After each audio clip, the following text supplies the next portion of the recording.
आइए यूनिट 7 के लिए कुछ न्यूमेरिकल्स देखते हैं जिसका पेज आपको मिला है। उसमें जो क्वेश्चंस है उसी के बारे में डिस्कस करते हैं। तो आप सवाल और पेज सामने रखिएगा। अभी यूनिट 7 न्यूमेरिकल का पेज नंबर 1 है जो आपको मिला है, उसके बारे में बात करेंगे। उसमें जो जो क्वेश्चंस हैं उसके बारे में बात करेंगे। जैसे पहला सवाल उसका क्या है, क्वेश्चंस इजी ही है। इजी कहने का मतलब क्या कि अगर आप कंसेप्ट एक वीडियो देखे हैं, बुक पढ़े हैं, सबसे पहला काम तो बुक पढ़े हो, वीडियो देखे हो तो बात आपको समझ में आनी चाहिए, क्योंकि ऐसा ज़्यादा कुछ कॉम्प्लेक्स बात इसमें नहीं है। चलिए फर्स्ट स्टार्ट करते हैं। एक इलेक्ट्रॉन 1000 वोल्ट विभवांतर से होकर गुजरता है, इसके द्वारा प्राप्त ऊर्जा निकालना है इलेक्ट्रॉन वोल्ट में। इलेक्ट्रॉन को 1000 वोल्ट के विभवांतर से गुजारा जाता है, विभवांतर से गुजारा जाता है किसको? तो किसी आवेशित कण को। यहां आवेशित कण कौन है? तो आवेशित कण इलेक्ट्रॉन है। इलेक्ट्रॉन को तो आपसे पूछा गया कि इलेक्ट्रॉन की ऊर्जा बताइए, किसमें? इलेक्ट्रॉन वोल्ट में बताइए। तो इसके द्वारा प्राप्त ऊर्जा इलेक्ट्रॉन वोल्ट में निकालें। आपसे पूछा गया ऊर्जा। अब थोड़ा सा इस सवाल को, है तो सवाल ऐसे 2 लाइन का ही, लेकिन थोड़ा सा समझते हैं बात को कि क्या क्या क्या इसके अंदर बात है, वो सुनते हैं। देखिए सबसे पहला बात कि अगर किसी 2 बिंदु के बीच में विभवांतर है, जैसे मान लीजिए कि बिंदु A है और यहाँ बिंदु B है, इस दोनों के बीच में कुछ विभवांतर है। जैसे मान लीजिए यहाँ का विभव है VA और B बिंदु का विभव है VB। तो दोनों बिंदु के बीच का विभवांतर जो लिखें VA माइनस VB, जो ज्यादा है उसमें से कम को घटा दें। इस क्वेश्चन में विभवांतर का मान है 1000 वोल्ट। अब आपने ये पढ़ा होगा यूनिट 1 में कि अगर मान लेते हैं कि A का विभव ज्यादा है, B का विभव कम है। A का विभव को ज्यादा मान लिया और B का विभव कम मान लिया, तो विभव A से B की तरफ अगर आप चलेंगे तो विभव का मान घटता जा रहा है। तो क्षेत्र उस दिशा में होता है जिस दिशा में विभव घटता है। थोड़ा बातों को समझने का कोशिश कीजिएगा, है आसान बात ही। तो हम A का विभव अगर ज्यादा मान ले B के विभव से, तो इसका मतलब हो गया कि क्षेत्र की दिशा A से B की तरफ है, A से B की ओर विद्युतीय क्षेत्र है। क्योंकि विभवांतर अगर है तो विद्युतीय क्षेत्र है, या ऐसा कहिए कि विद्युतीय क्षेत्र अगर है तो वहां पर कहीं किसी स्थान पर अगर विद्युतीय क्षेत्र है, इसका मतलब है किसी 2 बिंदु अलग अलग विभव पर होंगे। अब आइए कि A और B का बात कर रहे थे कि A और B के बीच का विभवांतर 1000 वोल्ट है। इसका मतलब हो गया कि इस दोनों के बीच में कोई विद्युतीय क्षेत्र होगा। अब इसमें हम लोग एक इलेक्ट्रॉन को छोड़ दें, तो इलेक्ट्रॉन को कहां छोड़ें? तो इलेक्ट्रॉन को यहां छोड़ते हैं, यहां पर इस दोनों के बीच में यहां पर इलेक्ट्रॉन को रखें। इलेक्ट्रॉन को यहाँ गुरुत्वीय क्षेत्र का कोई महत्व नहीं है, मतलब पृथ्वी के आकर्षण या गुरुत्वाकर्षण बल का कोई महत्व नहीं है। तो अब देखिए इलेक्ट्रॉन ऋण आवेशित कण है, इसलिए इस पर क्षेत्र के विपरीत दिशा में बल लगेगा। तो क्षेत्र है दाईं ओर, तो इस पर बल लगेगा बाईं ओर। किस पर बल लगा ये? तो ये बल लगा इलेक्ट्रॉन पर। कितना बल लगा? तो बल का फॉर्मूला होता है F बराबर Q इंटू E। देखिए इसमें चीज कॉम्प्लेक्स नहीं हो रहा है, आप इसके तह तक जा रहे हैं कि इस वास्तव में इस सवाल के पीछे क्या चीज छिपा हुआ है। तो Q इंटू E, Q का मान लिख दें E इलेक्ट्रॉनिक चार्ज, और E इलेक्ट्रिक फील्ड हो गया, हम नहीं जानते हैं वो E लिख दिए। F बराबर हो गया इतना, बल लगा। बल लगने से क्या होगा कि इलेक्ट्रॉन इधर चलना शुरू करेगा। ध्यान दीजिए, चलना शुरू करेगा। तो चलना शुरू किया तो इसका प्रारंभिक वेग कितना हो गया? तो प्रारंभिक वेग हो गया 0, क्योंकि ये चलना शुरू किया था। यहां से B से ही इस पर बल लगना शुरू हुआ। अब इलेक्ट्रॉन जो चलना शुरू किया तो इलेक्ट्रॉन का त्वरण क्या होगा? तो त्वरण निकालने के लिए बल बटा द्रव्यमान कर दें, F बटा m। बल का मान कितना? तो E इंटू E, ये बल लिखें, और द्रव्यमान तो इलेक्ट्रॉन का द्रव्यमान को लिखें me, या मास ऑफ इलेक्ट्रॉन। ये त्वरण हो गया। तो इलेक्ट्रॉन का त्वरण कितना लिखते हैं? तो त्वरण का मान हो गया, स्मॉल f से लिख रहे हैं इसको, E इंटू E, और बटा में me लिख दिए त्वरण। अब कितना दूरी चलना है? तो आपको B से चला के लाना है कहां तक? A तक। आपको क्या लाना है? विद्युतीय क्षेत्र को लाना है। क्योंकि बल इस पर लग रहा है बाईं ओर, तो इलेक्ट्रॉन चल करके ए तक आएगा। हम ए के बारे में बात करेंगे। तो मान लीजिए बी से जब चल के ये ए तक आया तो ये कितना दूरी तय किया, तो विस्थापन का मान लीजिए एल है, कि ए से बी की दूरी या बी से जो चल के ए तक आया इसकी दूरी एल है। तो एल दूरी तय करने के बाद इसका जो वेग होगा वो भी हम पहले जान लेंगे कि भी कितना हुआ, और जब वेग निकाल लेंगे तो फिर इलेक्ट्रॉन की ऊर्जा भी निकाल लेंगे, गतिज ऊर्जा। चल के आ रहा है, बल लग रहा है तो त्वरण हुआ। बल लगने से क्या होगा कि इसका वेग लगातार बढ़ता जाएगा, तो इसका गतिज ऊर्जा बढ़ता जाएगा। तो आइए अब इसका वेग कैसे निकालें, तो फॉर्मूला लगा दें v square is equal to u square plus 2as। v square is equal to u square plus 2a लिखें या f लिखें, स्मॉल f इंटू s। ये फॉर्मूला इसलिए लगा सकते हैं हम लोग यहाँ पर क्योंकि इसका त्वरण में E का मान फिक्स है, विद्युतीय क्षेत्र अचर है, और me इलेक्ट्रॉन का द्रव्यमान अचर है। ये त्वरण अचर होने के चलते, कांस्टेंट होने के चलते हम लोग इस फॉर्मूला का उपयोग कर सकते हैं। तो जब ये L दूरी तय कर लेगा, मतलब B से चल के A तक आ जाएगा, तो इसका वेग क्या हो जाएगा, तो ये v का स्क्वायर हो गया, u तो 0 हो गया, 2 लिखें, त्वरण के जगह पे लिखते हैं कितना, तो E into E by me, और विस्थापन कितना है, तो विस्थापन L है, तो लिख दिए L। तो v स्क्वायर बराबर हो गया 2, यहां लिखें 2 e स्मॉल e बटा me।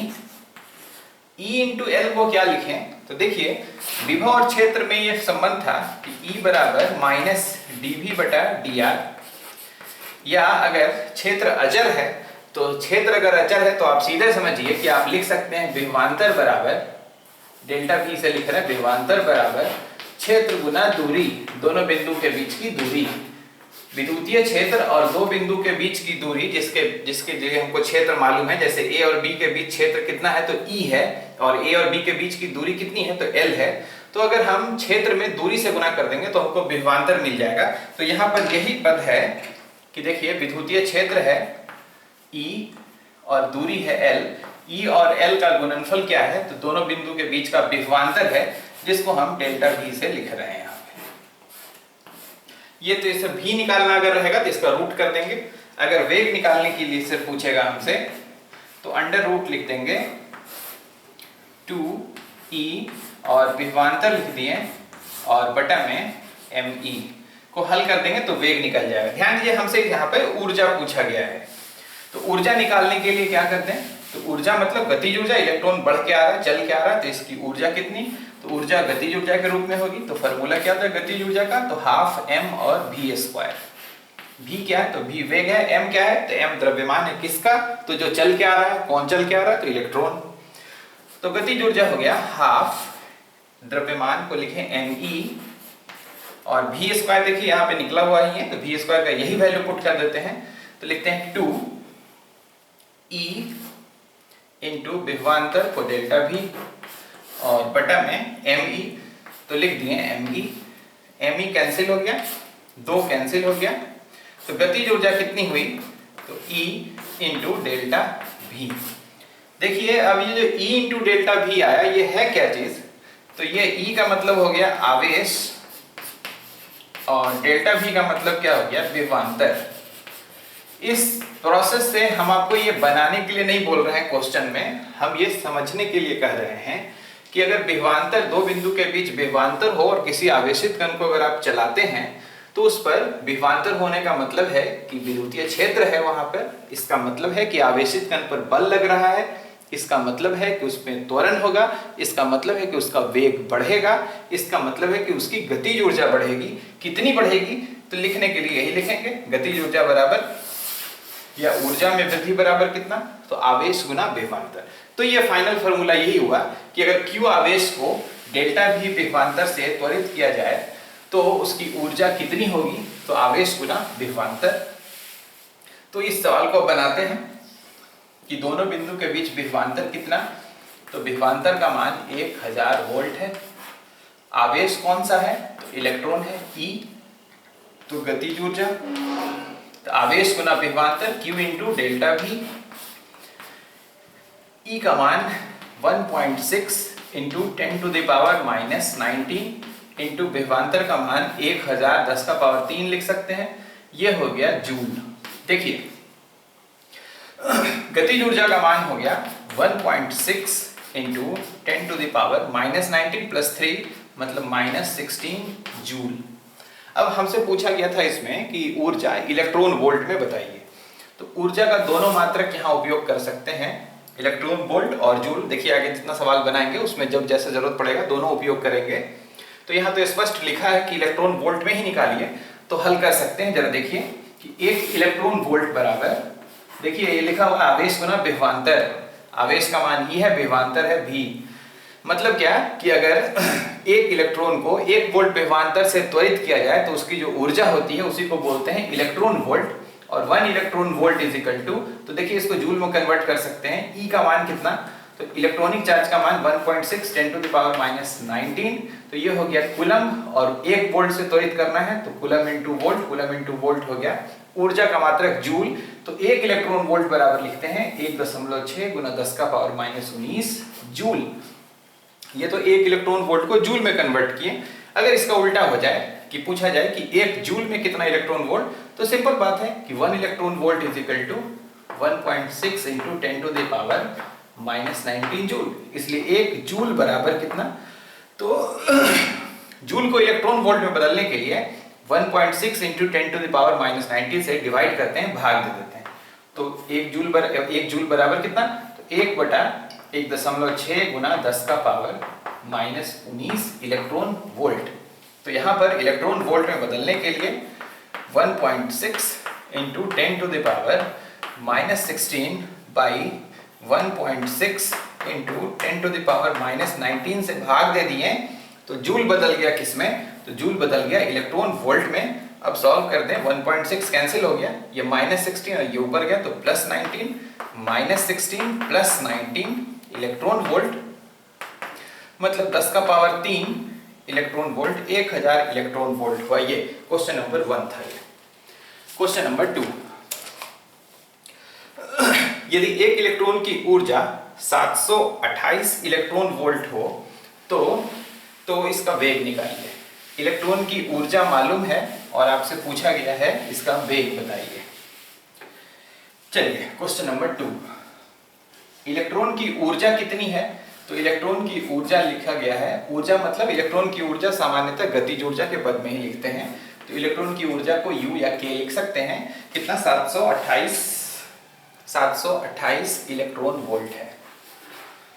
हमसे पूछा गया इसका वेग, वेग का मात्रक होता है मीटर प्रति सेकंड। मीटर प्रति सेकंड इससे तभी आएगा जब आप इसको जूल में बदल के रखेंगे तब। तो देखिए जूल में बदलने के लिए क्या करना है, हाँ क्या बोले वो फिर से सुन लीजिए कि ऊर्जा से आप वेग निकालेंगे जब, और आपको मीटर प्रति सेकंड चाहिए, वेग पूछा गया है, तो ऐसा तभी हो पाएगा जब आप ऊर्जा को जूल में रखेंगे तब। तो 1 इलेक्ट्रॉन वोल्ट बराबर कितना, तो 1 इलेक्ट्रॉन वोल्ट बराबर 1.6 into 10 to the power -19 joule.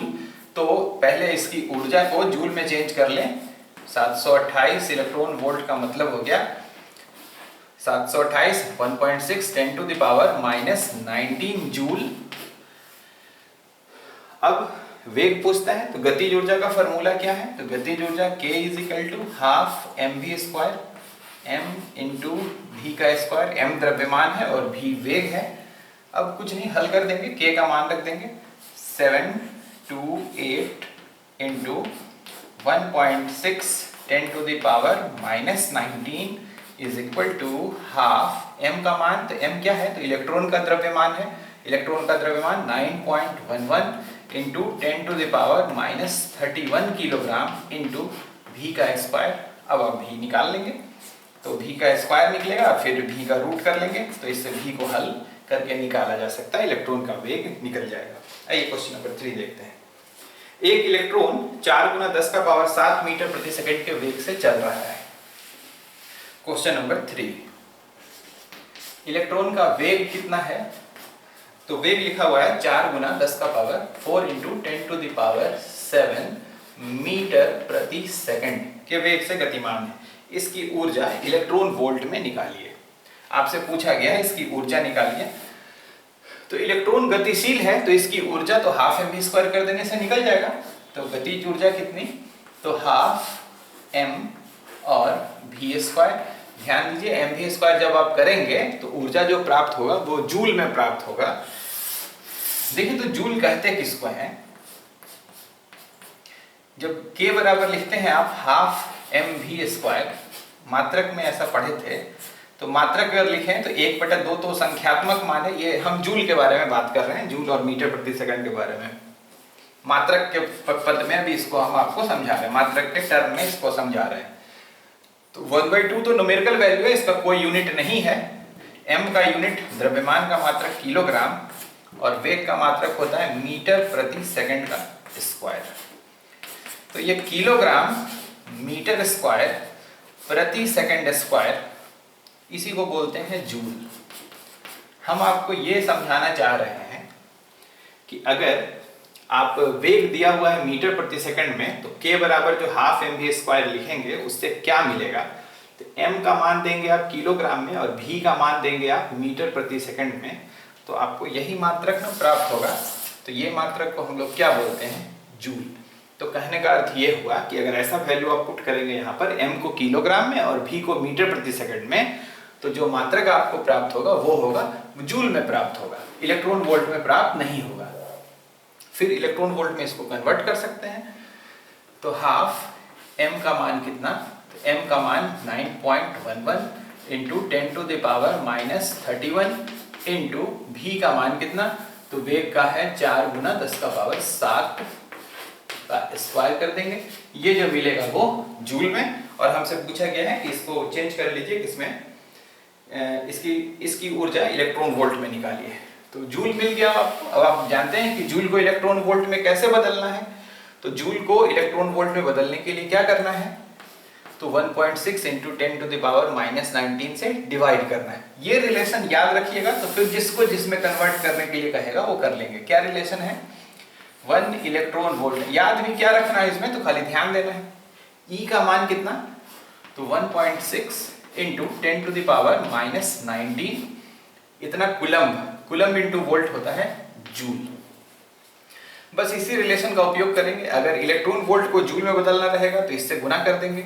और अगर पूछा जाएगा कि 1 जूल में कितना इलेक्ट्रॉन वोल्ट, तो इतना जूल बराबर 1 इलेक्ट्रॉन वोल्ट। इसलिए देखिए क्या बोले कि 1.6 इंटू 10⁻⁻19 जूल बराबर 1 इलेक्ट्रॉन वोल्ट। तो 1 जूल बराबर कितना, तो 1/1.6 इंटू 10⁻⁻19 इलेक्ट्रॉन वोल्ट। तो अभी हमसे पूछा गया है कि इलेक्ट्रॉन वोल्ट में बदलिए। तो इलेक्ट्रॉन वोल्ट में बदलने के लिए ये जो आप हल करेंगे इसमें डिवाइड कर देंगे, भाग दे देंगे किससे, तो 1.6 इंटू 10⁻⁻19 से, तो ऊर्जा आपको जूल में मिल जाएगा। इसको हल करके जो भी चीज निकलेगा तो आप उसको लिख लेंगे ऊपर में और बटा क्या कर देंगे, तो 1.6 इंटू 10⁻⁻19 कर देंगे। तो आंसर आपका आ जाएगा इलेक्ट्रॉन वोल्ट में। ऊपर यही लिखना है, हाफ m का मान जो है सो दे दीजिए 9.11 10⁻⁻31 और उसको हल करिए। 16 इंटू 10⁻77 हो गया 14। इसको हल कर दीजिए। आइए क्वेश्चन नंबर 4। किसी इलेक्ट्रॉन को 1600 वोल्ट विभव से त्वरित करने पर इसका वेग क्या हो। ये तो वही क्वेश्चन है जो क्वेश्चन नंबर 1 था। क्वेश्चन नंबर 4, किसी इलेक्ट्रॉन को 1600 वोल्ट विभव से त्वरित करना है, मतलब उन दो बिंदुओं के बीच का विभवांतर कितना है, तो 1600 वोल्ट है। इलेक्ट्रॉन को इन दो बिंदु के बीच में आपको चलाना है जिसके बीच का विभवांतर 1600 वोल्ट है। तो इलेक्ट्रॉन की ऊर्जा कितनी, तो बोलेंगे इलेक्ट्रॉन की ऊर्जा बराबर आवेश गुना विभवांतर। Q का मान मतलब इलेक्ट्रॉनिक आवेश 1.6 10⁻⁻19, विभवांतर कितना, तो 1600 जूल हो गया। ये देखिए ये आवेश और लिखें आवेश गुना विभवांतर कर दिए, तो जो मात्रक प्राप्त हुआ वो जूल में प्राप्त हुआ। अब K का मान ये आ गया। हमसे पूछा गया है क्या, इसकी 1600 विभव से त्वरित करने पर इसका वेग क्या होगा। अब वेग निकालने के लिए K की जगह पर लिख देंगे हाफ mv² बराबर ये term 1.6 into 10 to the power minus 19 into 1600। तो इसमें m इलेक्ट्रॉन का द्रव्यमान है, v का मान निकाल लीजिए। क्वेश्चन नंबर 1 के जैसा है। क्वेश्चन नंबर ये 4 था। क्वेश्चन नंबर 5 भी सेम सवाल है। किसी इलेक्ट्रॉन की ऊर्जा 100 इलेक्ट्रॉन वोल्ट है। क्वेश्चन नंबर 5 में ऊर्जा का मान कितना लिखा हुआ है, तो 100 इलेक्ट्रॉन वोल्ट है। और हमसे पूछा क्या गया है, हमसे पूछा गया है कि इसका वेग बताइए। तो इलेक्ट्रॉन वेग का मतलब मीटर प्रति सेकंड बताइए। तो मीटर प्रति सेकंड तभी मिलेगा जब मात्रक क्या में हो, जूल में हो। तो इलेक्ट्रॉन वोल्ट को जूल में चेंज करने के लिए यही ध्यान रखना है। अभी इस सवाल में जो पेज 1 पेज 2 में आप क्वेश्चंस बनाए हैं उसमें इसी बात का ध्यान रखना है। तो 1 इलेक्ट्रॉन वोल्ट का मतलब 1.6 into 10 to the power minus 19। तो ये जूल में आ गया। अब जूल में आ गया तो निकाल देना है क्या, वेग निकालना है। k के जगह पे हाफ mv² कर दीजिए इज इक्वल टू दिस। तो v का मान निकल जाएगा इससे। क्वेश्चन नंबर 6, 1 इलेक्ट्रॉन 2 गुना 10 का पावर 7। ये तो वही सवाल है जो आप बनाए हैं। क्वेश्चन नंबर 7 क्वेश्चन नंबर 3 के समान है, एक ही जैसा है। प्रैक्टिस के लिए वो सवाल आपको दिए हैं। क्वेश्चन आइए पेज नंबर 2 में। पेज नंबर 2 में अब फोटोन के बारे में बात हो रहा है कि फोटोन से रिलेटेड टर्म क्या क्या है, उसमें क्या क्या करना है, उसका सवाल कैसे बनाना है। तो सवाल तो फार्मूला बेस्ड ही है यहाँ पे। पेज नंबर 2 के लिए क्वेश्चन नंबर 1 क्या है, इसमें देखिए क्या क्या किस पे सवाल है। ये फोटोन पे है। तो फोटोन का मतलब एनर्जी पैकेट, ऊर्जा का पैकेट। तो ऊर्जा के फोटोन की ऊर्जा कैसे निकालते हैं, तो फोटोन की ऊर्जा निकालने के लिए हमको विकिरण की आवृत्ति चाहिए न्यू, या विकिरण का तरंगदैर्घ्य चाहिए। आवृत्ति या तरंगदैर्घ्य दोनों में से कोई एक चीज मालूम होगा तब हम लोग फोटोन की ऊर्जा निकाल सकते हैं। फॉर्मूला क्या है, तो E इज इक्वल टू है h इंटू न्यू, या E is equal to hc by lambda. अब इससे जो ऊर्जा निकालेंगे उसमें जरा ध्यान रखना है क्या, वो सुनिए। आवृत्ति का मात्रक होना चाहिए।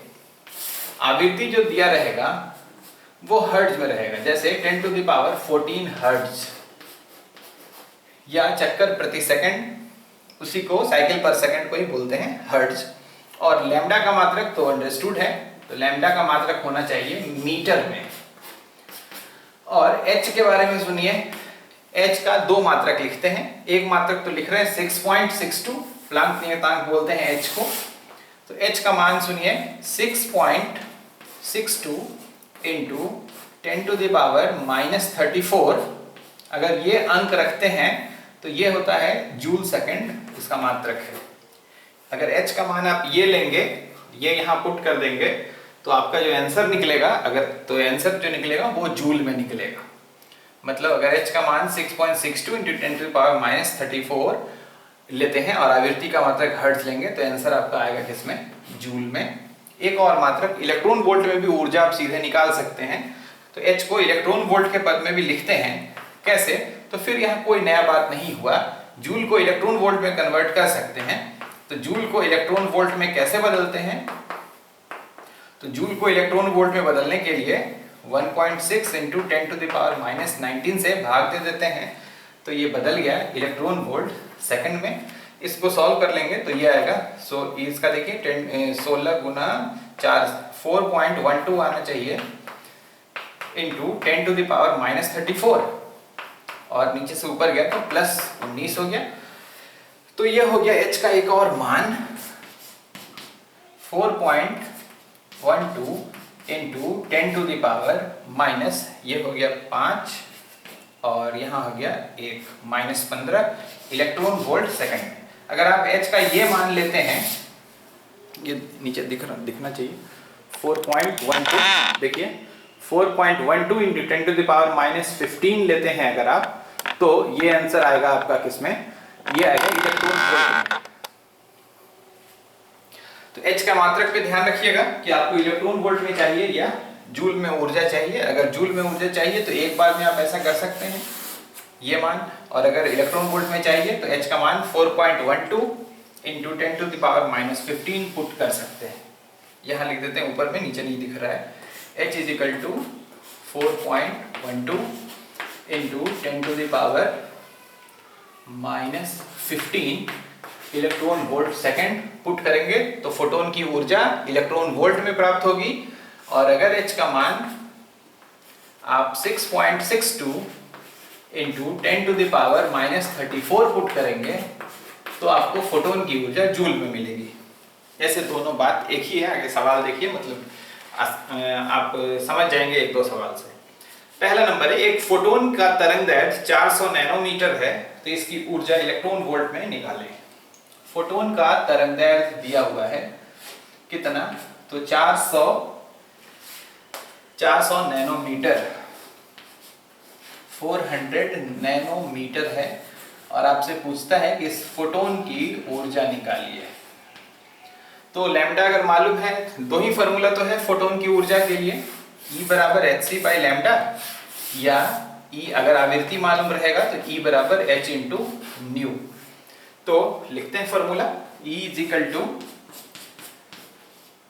hc by lambda. हमसे कहा गया है कि ऊर्जा आप इलेक्ट्रॉन वोल्ट में बताइए।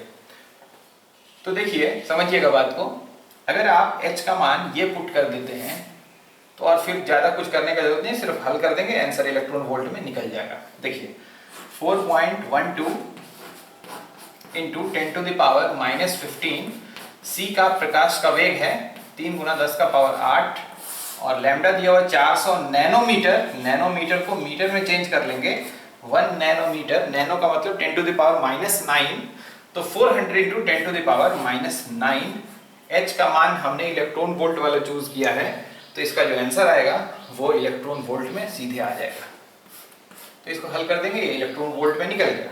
अगर आप 6.62 वाला पुट करते हैं तो आंसर आपका जूल में आता, और फिर जूल को इलेक्ट्रॉन वोल्ट में बदलने के लिए 1.6 इंटू 10⁻⁻19 से आप डिवाइड करते, भाग देते हैं, तो आंसर ये इलेक्ट्रॉन वोल्ट में निकलता। तो बात वही है कि पहले जूल में अगर निकालना है तो ये मान पुट कीजिएगा h का, और अगर इलेक्ट्रॉन वोल्ट में निकालना है तो ऊपर वाला मान पुट कीजिएगा। दूसरा, यदि देहली तरंगदैर्घ्य, क्वेश्चन नंबर 2 है, यह है पेज नंबर 2 का, जो 20 तारीख का पेज दिए थे आपको भेजे थे उसका है। यदि देहली तरंगदैर्घ्य 500 नैनोमीटर हो, लैम्डा 0 से डिनोट करते हैं इसको, देहली तरंगदैर्घ्य को 500 नैनोमीटर है, तो धातु का कार्यफलन निकालिए।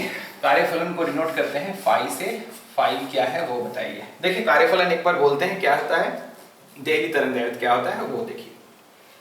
देखिए हम लोग ने पढ़ा था प्रकाश वैद्युत प्रभाव में कि धातु की सतह पर जब फोटोन गिरते हैं तो एक फोटोन अपने साथ ऊर्जा लाता है, उस ऊर्जा का मान कितना होता है, तो E बराबर h न्यू या E बराबर hc बाई लैम्डा लिखते हैं। वो फोटोन जब धातु की सतह पर पड़ता है तो धातु में उपस्थित जो फ्री इलेक्ट्रॉन्स हैं, वो सतह वाले इलेक्ट्रॉन, वो एक इलेक्ट्रॉन एक फोटोन की ऊर्जा को ग्रहण कर लेता है। इस ऊर्जा को ग्रहण करके क्या करता है, इलेक्ट्रॉन अपने आप को धातु के आकर्षण से मुक्त करता है, और इसके बाद अगर और एक्स्ट्रा ऊर्जा बच जाए तो वो ऊर्जा इसकी गतिज ऊर्जा के रूप में प्राप्त होती है। कार्यफलन का मतलब होता है कि फोटोन का ऊर्जा उतना ही हो सिर्फ जिससे कि इलेक्ट्रॉन धातु के आकर्षण से मुक्त हो जाए, इसको गतिज ऊर्जा का जरूरत नहीं है। सिर्फ इलेक्ट्रॉन को धातु के आकर्षण से मुक्त करने के लिए फोटोन की जो ऊर्जा होती है या इस धातु के सतह के लिए, उसी को बोला जाता है कार्यफलन, वर्क फंक्शन। तो अब यहाँ पर फोटोन की मतलब फोटोन की ऊर्जा उतनी ही होनी चाहिए जितनी ऊर्जा से इलेक्ट्रॉन अपने आप को धातु के आकर्षण से मुक्त कर ले। तो धातु के आकर्षण से मुक्त करने में जो ऊर्जा लगनी चाहिए, जो ऊर्जा लगती है, उसी को बोलते हैं कार्यफलन या वर्क फंक्शन, यही है फाई। अब फोटोन की ऊर्जा कितनी, तो फोटोन की ऊर्जा लिखते हैं hc बाई लैम्डा। अब यहाँ पर एक स्पेशल बात हो गया। क्या स्पेशल बात हो गया कि इस केस में फोटोन की ऊर्जा उतनी ही होनी चाहिए कि सिर्फ इलेक्ट्रॉन निकल जाए। तो इस केस में जो ऊर्जा होता है, इसी ऊर्जा को बोलते हैं फाई के बराबर, और जो इस केस में तरंगदैर्घ्य होता है, इसी को बोलते हैं देहली तरंगदैर्घ्य या थ्रेशोल्ड वेवलेंथ। अब इसको हल कर लेंगे, hc by lambda 0 is equal to phi, phi पूछा गया है। अब फाई का मान अगर इलेक्ट्रॉन वोल्ट में, इस सवाल में नहीं लिखा गया है कि जूल में बताइए कि इलेक्ट्रॉन वोल्ट में बताइए, आपकी मर्जी है, आप जिसमें चाहे लिख सकते हैं। तो फाई का मान अगर आप इलेक्ट्रॉन वोल्ट में निकालेंगे तो h का मान देंगे ऊपर वाला 4.12 इंटू 10⁻⁻15 इंटू c का मान 3 इंटू 10⁻8 और लैम्डा 0 का मान मतलब देहली तरंगदैर्ध्य का मान 500 नैनोमीटर, मतलब 500 गुना 10 का पावर -9। तो ये देखिए h का मान आपने इलेक्ट्रॉन वोल्ट में पुट किया है, तो ये ऊर्जा आपका किस में आएगा, तो कार्यफलन का मान आएगा इलेक्ट्रॉन वोल्ट में। इस क्वेश्चन में लिखा हुआ नहीं था कि इलेक्ट्रॉन वोल्ट में निकालिए कि जूल में निकालिए। जनरली सामान्यतः जो कार्यफलन होता है उसको हम लोग इलेक्ट्रॉन वोल्ट में लिखते हैं, ऐसा कंपलसरी नहीं है, आप जूल में भी लिख सकते हैं। आइए क्वेश्चन नंबर 3। क्वेश्चन नंबर 3 कहता है कि सोडियम धातु के लिए देहली तरंगदैर्ध्य थ्रेशोल्ड वेवलेंथ मतलब लैम्डा 0 का मान है 680 नैनोमीटर। तो क्या कहा गया है, वर्क फंक्शन निकालना। सेम क्वेश्चन, वही बात तो है, फाई निकालिए। अब फाई का मान क्या है, तो फाई का मान कार्यफलन, कार्यफलन का फॉर्मूला क्या, तो ये अब इसको फॉर्मूला की तरह ट्रीट करते हैं। Phi is equal to hc by lambda 0। hc by lambda का टर्म अगर यूज करेंगे तो लैम्डा 0 को बोलेंगे देहली तरंगदैर्ध्य, और अगर आवृत्ति के पद में उपयोग करेंगे फोटोन की ऊर्जा, फाई बराबर h इंटू न्यू, फोटोन की ऊर्जा E बराबर h न्यू भी लिखते हैं। तो अगर कार्यफलन के बराबर ये फोटोन की ऊर्जा हो जाए तो इसमें आवृत्ति को बोलते हैं देहली आवृत्ति। तो यहाँ पर हमसे देहली तरंगदैर्ध्य दिया हुआ है और कार्यफलन पूछा गया, तो सेम ही सवाल हो गया। तो फाई की जगह पर क्या लिख देंगे, तो फाई की जगह फॉर्मूला लिख देंगे hc बाई लैम्डा 0। अब आप देख लीजिए, अगर आपसे इलेक्ट्रॉन वोल्ट में पूछता है तो h का मान ये पुट करिएगा, अगर जूल में पूछता है तो ये पुट कीजिएगा। ये क्वेश्चन नंबर 3 था। आइए 4। किसी फोटोन की ऊर्जा 75 इलेक्ट्रॉन वोल्ट है, उसकी आवृत्ति क्या होगी। फोटोन की ऊर्जा को E से लिखते हैं, 75 इलेक्ट्रॉन वोल्ट है, आपसे पूछा गया है इसकी आवृत्ति क्या होगी। आवृत्ति मतलब न्यू। फोटोन की ऊर्जा 75 इलेक्ट्रॉन वोल्ट है, तो इसकी आवृत्ति, फोटोन की आवृत्ति कहने का अर्थ है कि ये फोटोन जो होता है, फोटोन की ऊर्जा, तो फोटोन कहाँ रहता है, तो फोटोन तो विकिरण के साथ ही आता है। तो फोटोन की आवृत्ति कहने का अर्थ हुआ विकिरण की आवृत्ति, कि जो विकिरण या तरंग आप देख रहे हैं, मैंने जिसके बारे में बात हो रहा है, उसका अपना कोई तरंगदैर्ध्य होगा, उसका अपना कोई आवृत्ति होगा। तो इसी आवृत्ति और तरंगदैर्ध्य से इस विकिरण का जो फोटोन होगा, उस फोटोन की ऊर्जा लिखते हैं E बराबर h इंटू न्यू, या E बराबर hc बाई लैम्डा। तो इस फोटोन की ऊर्जा को लिखते हैं E बराबर h इंटू न्यू। हमसे आवृत्ति पूछा गया था तो E बराबर h न्यू लिखेंगे, अगर तरंगदैर्ध्य पूछा जाता तो E बराबर hc बाई लैम्डा लिखते हैं। अब देखिए ऊर्जा का मान दिया हुआ है इलेक्ट्रॉन वोल्ट में, तो 75 इलेक्ट्रॉन वोल्ट। अब देखिएगा h का मान अगर आप ये पुट करते हैं इलेक्ट्रॉन वोल्ट वाला, तो 4.12 into 10 to the power -15 electron volt second है ना, इंटू न्यू, यही आवृत्ति हमसे पूछा गया। जूल में कन्वर्ट नहीं किए, h का मान भी हम इलेक्ट्रॉन वोल्ट में लिख दिए हैं, E का मान भी इलेक्ट्रॉन वोल्ट में था, तो इलेक्ट्रॉन वोल्ट कैंसिल हो गया, तो न्यू बराबर निकल गया। न्यू बराबर कितना, तो 75 इधर हो गया और बटा में कितना, तो 4.12 इंटू 10 टू द पावर -15। जरा ध्यान दीजिए, सेकंड बचा हुआ था, ये सेकंड नीचे आया तो यही प्रति सेकंड, सेकंड ऊपर चला जाएगा तो प्रति सेकंड हो गया, यही हर्ट्ज हो गया। साइकिल पर सेकंड को ही लिखते हैं पर सेकंड या हर्ट्ज, तो आवृत्ति निकल गया हर्ट्ज में। देखिए h का मात्रक के बारे में उपयोग समझिएगा इसका, कि अगर यहाँ E इलेक्ट्रॉन वोल्ट में था तो h का मान भी हम लोग इलेक्ट्रॉन वोल्ट वाला चूज कर लिए, जिससे हल हो गया, आसान कर, मैंने इसको हल करना आसान हो गया, कैलकुलेशंस कम हुआ। आइए नेक्स्ट क्वेश्चन देखते हैं, 5 नंबर क्वेश्चन। 660 नैनोमीटर तरंगदैर्ध्य के फोटोन की ऊर्जा इलेक्ट्रॉन वोल्ट में निकालें। 5वां नंबर सवाल में फोटोन का तरंगदैर्ध्य, फोटोन जिस विकिरण से आया है उस विकिरण का तरंगदैर्ध्य दिया हुआ है 660 नैनोमीटर, 660 नैनोमीटर, और आपसे कहा गया है कि ऊर्जा निकालिए इसका इलेक्ट्रॉन वोल्ट में।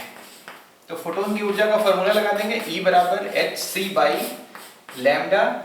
इस सवाल में कहा गया है कि इलेक्ट्रॉन वोल्ट में निकालिए, तो यहाँ कंपलसरी हो जाएगा कि h का मान हम इलेक्ट्रॉन वोल्ट में पुट करें, 4.12 into 10 to the power -15 into c का मान 3 गुना 10 का पावर 8, और लैम्डा का मान 660 नैनोमीटर है, तो नैनोमीटर को -9 कर दें। मान लीजिए ना सर, इसको हल कर देंगे तो ये आंसर निकल जाएगा इलेक्ट्रॉन वोल्ट में। थोड़ी देर के लिए मान लेते हैं कि H का मान हमने पुट किया 6.62 वाला, 6.62 10 टू द पावर -34, C का मान 3 × 10 टू द पावर 8 और लैम्डा का मान 660 नैनोमीटर का मतलब -9। ये आंसर आएगा किसमें? जूल में, क्योंकि H का मान आप जूल वाला पुट किए हैं। आंसर हमसे पूछता था इलेक्ट्रॉन वोल्ट में, तो जूल को इलेक्ट्रॉन वोल्ट में बदल सकते हैं। कैसे? बटा कर देंगे, जो भी आया उतना बटा 1.6 × 10 टू द पावर -19, तो इलेक्ट्रॉन वोल्ट में। यहाँ हुआ क्या कि H का मान यहाँ ऑलरेडी पहले से भाग दे करके ही इतना निकाला गया था, तो दोबारा ऐसे करने का जरूरत नहीं है। तो H का वो मान यहाँ पुट करना ज़्यादा सुविधाजनक है, ज़्यादा आसान है, कम कैलकुलेशन होना है, इस सेंस में वो आसान है। आइए 6 नंबर, सब एकदम बिल्कुल सिंपल क्वेश्चंस है। देखिए सब फॉर्मूला तो सब जितना सवाल देख रहे हैं वो सब इसी सब के आगे पीछे तो चल रहा है। एक h न्यू है, एक hc/λ है फोटोन की ऊर्जा, एक चल रहा है फाई बराबर h × न्यू0, कार्यफलन का मान फोटोन की ऊर्जा के बराबर। तो इस समय जो आवृत्ति होता है इसी को बोलते हैं देहली आवृत्ति, एक देहली तरंगदैर्घ्य में hc/λ0। बस यही तो बात है, और ध्यान देना है मात्रक पे। आइए क्वेश्चन नंबर 6 देखिए। उस फोटोन का तरंगदैर्घ्य निकालिए जिसकी ऊर्जा, फोटोन की ऊर्जा कितनी है? तो 10 × 10 टू द पावर -19 जूल है फोटोन की ऊर्जा, और आपसे पूछा गया है तरंगदैर्घ्य निकालिए, लैम्डा निकालिए। अब सिंपल बात है, E बराबर hc/λ। ध्यान दीजिए ऊर्जा दिया हुआ है किसमें? जूल में, तो आप H कौन सा लेंगे? तो आप भी लेंगे जूल वाला, मतलब E का मान हो गया 10 × 10 टू द पावर -19, H का मान जूल वाला 6.62 × 10 टू द पावर -34, C का मान 3 × 10 टू द पावर 8, लैम्डा का मान निकालना है। सॉल्व कर देंगे, लैम्डा निकल जाएगा। क्वेश्चन नंबर 6 के बाद क्वेश्चन नंबर 7 भी सेम सवाल है, 8 भी सेम है। आइए 9 देखते हैं, 9 और 10, जिसमें स्रोत का विकिरण या विकिरण का शक्ति दिया हुआ रहता है स्रोत का, और पूछता है कितना फोटोन प्रति सेकंड निकलेगा। क्वेश्चन नंबर 9 लिखा हुआ है किसी लेजर की शक्ति माने पावर, कितना है शक्ति? 5 मिली वाट है, और क्या है? तरंगदैर्घ्य कितना है? तो 632.8 नैनोमीटर है। तो इसके द्वारा प्रति सेकंड कितने फोटोन निकलेंगे? प्रति सेकंड निकलने वाले फोटोनों की संख्या बताइए। क्वेश्चन नंबर 9 है ये। देखिए मान लीजिए ना कि ये कोई स्रोत है, प्रकाश स्रोत है या बल्ब है ये, तो इससे क्या निकलता है? इससे प्रकाश निकलता है, मतलब विकिरण निकलता है। इसी को, प्रकाश को ही तो विकिरण बोलते हैं। तो इसके साथ जो विकिरण निकलता है या प्रकाश निकलता है अपने साथ ऊर्जा भी लाता है, और ऊर्जा किस रूप में होता है? तो फोटोन के रूप में होता है। एक फोटोन की ऊर्जा कितनी?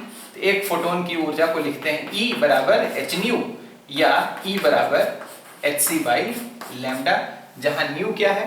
तो न्यू इस विकिरण की आवृत्ति है, और लैम्डा क्या है? इस विकिरण का तरंगदैर्घ्य है, एक फोटोन की ऊर्जा। अब मान लीजिए ना कि इससे n फोटोन्स निकलता है, या n फोटोन प्रति सेकंड निकलता है। थोड़ा सा और समझिए पहले शक्ति के बारे में। शक्ति का मतलब होता है जूल प्रति सेकंड, पावर वाट जो लिखते हैं वो जूल प्रति सेकंड का मतलब एक सेकंड में कितना जूल ऊर्जा प्राप्त हुआ, उसी को बोलते हैं शक्ति। तो इसकी शक्ति कितनी है? तो 5 मिली का मतलब हो गया 10 टू द पावर -3 वाट। वाट का मतलब जूल प्रति सेकंड है। इसका मतलब एक सेकंड में ये 5 × 10 का पावर -3 जूल ऊर्जा देता है। जरा समझिएगा बात, स्रोत की शक्ति अगर 5 × 10 का पावर -3 वाट है, इसका मतलब समझना है कि ये एक सेकंड में कितना ऊर्जा देता है? तो 5 × 10 का पावर -3 जूल ऊर्जा देता है। वाट का काम खत्म हो गया। अब इससे एक फोटोन का ऊर्जा कितना है? तो एक फोटोन का ऊर्जा है h × न्यू। तो मान लेंगे कि स्रोत से ऐसा n फोटोन प्रति सेकंड निकलता है, मतलब एक सेकंड में n फोटोन निकलता है।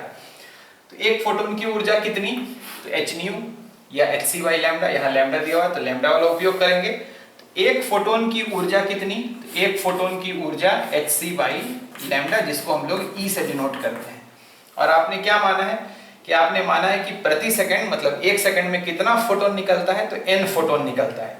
तो n फोटोन की ऊर्जा कितनी, तो n इंटू ई या n into hc by lambda. अब देखिए कि एक सेकंड में n फोटोन निकलने से एक सेकंड में कितना ऊर्जा आपको प्राप्त हुआ। फिर से सुनिए बात को कि एक सेकंड में आपने माना कि n फोटोन निकलता है, n फोटोन निकलता है, तो n फोटोन की ऊर्जा कितनी हो गई, तो एक सेकंड में कितनी ऊर्जा निकल रही है, तो एक फोटोन की ऊर्जा hc बाई लैम्डा, तो n फोटोन की ऊर्जा कितनी, तो n से गुना कर लिए, तो एक सेकंड में इतना ऊर्जा निकलता है, ऊर्जा प्राप्त होती है। अब एक सेकंड में जो ऊर्जा प्राप्त होता है उसी को ना बोलते हैं शक्ति, जूल पर सेकंड। तो शक्ति का फॉर्मूला तो यही हो गया कि प्रति सेकंड प्राप्त ऊर्जा को ही बोलते हैं शक्ति। तो पावर हो गया कितना, n into hc by lambda. अब इस तरह के सवाल में ये सब देखिए, जितना अननोन टर्म है मतलब कोई एक अननोन होगा, बाकी सब दिया हुआ रहेगा। P क्या है, तो स्रोत की शक्ति है। N क्या है, प्रति सेकंड निकलने वाले फोटोन की संख्या। H क्या है, तो H प्लांक कांस्टेंट है। C क्या है, तो C प्रकाश का वेग है। और लैम्डा क्या है, तो लैम्डा तरंगदैर्घ्य है। अब वैल्यू पुट कर दीजिए, मात्रक का ध्यान रखिए, बाकी जो निकालना है वो निकाल लेंगे। बनाते हैं इसको। P का मान 5 मिली का मतलब 10 टू द पावर -3 वाट, वाट का मतलब जूल प्रति सेकंड। ध्यान दीजिए, जूल जान के बोले हैं ताकि n तो निकालना ही है, प्रति सेकंड निकलने वाले फोटोन की संख्या बताइए। हाँ, जूल जान के इसलिए बोले कि h का मान हम कौन रखेंगे, तो यहाँ जूल प्रति सेकंड है, जूल का चर्चा हुआ है, तो h का मान भी हम लोग जूल वाला ही रखेंगे। 6.62 10 टू द पावर -34, c का मान 3 into 10 to the power 8, n का मान निकाल लीजिए। तो वहाँ जो फॉर्मूला लिखे हैं P is equal to n into hc by lambda, इसको फॉर्मूला की तरह आप ध्यान में रखिएगा, समझ करके याद भी रखिएगा, याद तो खुद हो जाएगा। क्वेश्चन नंबर 10 भी इसी के जैसा है। इसमें P दिया हुआ है, स्रोत की शक्ति मालूम है 200 वाट है, और इससे n दिया हुआ है 4 गुना 10 का पावर 20 फोटोन प्रति सेकंड निकलता है। इसमें क्वेश्चन नंबर 10 में विकिरण स्रोत पावर कितना है, तो 200 वाट है, मतलब 200 जूल प्रति सेकंड है। और कितना फोटोन प्रति सेकंड, तो 4 गुना 10 का पावर 20 फोटोन प्रति सेकंड निकलता है। तो लैम्डा निकालना है, लैम्डा का मान निकाल, सेम सवाल है, सिर्फ उसमें n निकालना था, लैम्डा दिया हुआ था, इसमें लैम्डा निकालना है, n दिया हुआ है। एक फोटोन की ऊर्जा कितनी, तो लैम्डा के पद में hc बाई लैम्डा। अगर प्रति सेकंड n फोटोन निकलता है तो प्रति सेकंड कितनी ऊर्जा आपको प्राप्त हो रही है, फिर से सुनना है इसी बात को कि एक फोटोन की ऊर्जा इतनी, और ऐसा ऐसा कितना फोटोन आपको एक सेकंड में मिलता है, n फोटोन। तो इसका मतलब एक सेकंड में आपको कितना ऊर्जा मिलता है, तो n into hc by lambda. अब प्रति सेकंड जो ऊर्जा मिलता है, उस ऊर्जा मिलता है उसी को क्या बोलते हैं, तो उसी को बोलते हैं शक्ति। वही फॉर्मूला है, तैयार हो गया। तो इसमें वैल्यू पुट कर दिए सबका, लैम्डा का मान निकाल लीजिए। आवृत्ति से भी संबंधित ये सवाल हो सकता था कि इसमें पूछता कि आवृत्ति बताइए, तो कुछ नहीं, एक फोटोन की ऊर्जा कितनी, तो h न्यू लिख देते हैं। ऐसा ऐसा कितना फोटोन आपको एक सेकंड में मिल रहा है, तो n, तो प्रति सेकंड कितना ऊर्जा आपको मिला, तो n इंटू h न्यू, और ये प्रति सेकंड प्राप्त ऊर्जा को ही क्या बोलते हैं, शक्ति। तो ये हो गया P। तो ये था पेज 2। अब पेज 3 में इसके सेकंड पार्ट में, नेक्स्ट पार्ट में बनाएंगे, और उसके साथ साथ डेविसन जर्मर का प्रयोग भी देखेंगे। तो इतना पार्ट से आइंस्टीन के प्रकाश वैद्युत समीकरण के पहले तक जो सवाल सब है वो इसी टाइप का है। एक और बात पर ध्यान दिलाना चाहेंगे आपका कि क्वेश्चन में फोटोन के बारे में ये कह सकता है कि किसी फोटोन की ऊर्जा जो लिखते हैं E बराबर h न्यू या hc बाई लैम्डा से हम लोग फोटोन की ऊर्जा निकालते हैं। फोटोन ऊर्जा पैकेट है, और फोटोन ऊर्जा पैकेट के साथ साथ क्या हुआ कि विकिरण को माना गया कि रेडिएशन जो हुआ, विकिरण दोहरी प्रकृति दिखाता है, एक तरंग और दूसरा कण। पार्टिकल नेचर और वेव नेचर। तो कण नेचर में माने पार्टिकल नेचर में क्या हुआ, कण प्रकृति में क्या हुआ कि कण कैसा हुआ, तो विकिरण जो हुआ वो ऊर्जा का पैकेट साथ में लाता है जिसको बोलते हैं फोटोन। फोटोन की ऊर्जा इतनी, और कण अगर इसको बोलते हैं, पार्टिकल बोलते हैं, तो इसके साथ संवेग भी रहता है। तो किसी फोटोन का संवेग, मोमेंटम को p से लिखते हैं, कंफ्यूज नहीं होइएगा पावर में और मोमेंटम में। संवेग p बराबर लिखते हैं, p बराबर e बाई c, ऊर्जा बटा c प्रकाश का वेग है, फोटोन की ऊर्जा बटा प्रकाश का वेग, या p बराबर e के जगह पे लिख सकते हैं hc बाई लैम्डा, फोटोन की ऊर्जा बटा c है, c कैंसिल हो गया, तो h बाई लैम्डा। तो अगर लैम्डा मालूम रहेगा या फोटोन की ऊर्जा मालूम रहे आपको, तो आप फोटोन का संवेग लिख सकते हैं p is equal to h by lambda. किसी सवाल में अगर आपसे फोटोन का संवेग पूछे तो आप लिख सकते हैं p is equal to h by lambda. फिर अब नेक्स्ट पार्ट में और आगे प्रकाश वैद्युत समीकरण पर सवाल बनाएंगे।